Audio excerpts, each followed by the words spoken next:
Jésus voyageait à travers le pays d'Israël. Il marchait avec ses compagnons, les disciples, pour apporter dans le monde la lumière. Ses amis s'asseyaient souvent autour de lui pour l'écouter.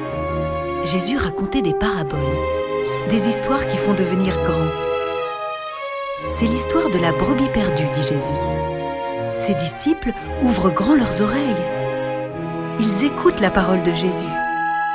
Un jour, dit Jésus, un berger compta ses brebis.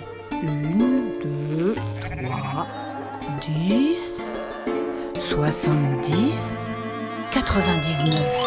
Le berger avait un immense troupeau. Mais ce jour-là, il s'exclama. « Saperlipopette, il me manque une brebis !» Il chercha dans les prés alentours pour voir si sa brebis n'avait pas trouvé de l'herbe plus verte ou plus tendre. Il chercha près de la rivière, pensant qu'elle avait été s'abreuver avec son eau si fraîche.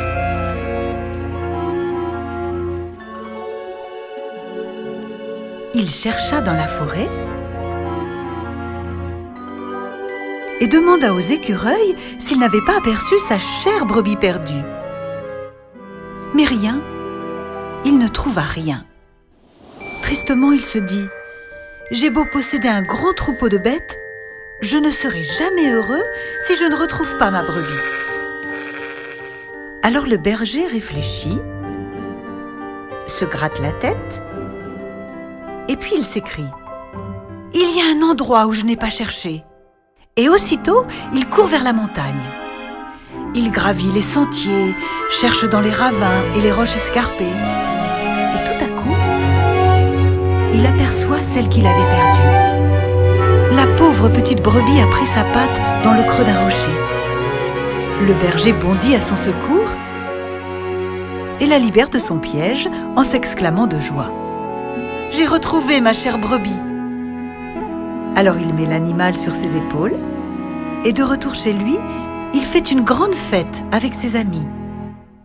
« Oh !» disent les compagnons de Jésus, « cette histoire est si belle !»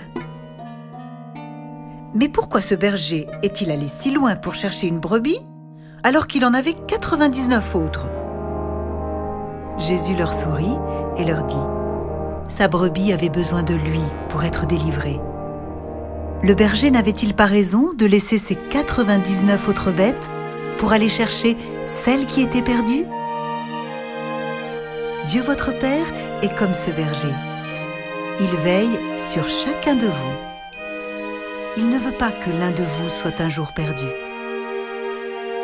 Nous aussi, grâce à Jésus, on sait maintenant que Dieu veille sur nous.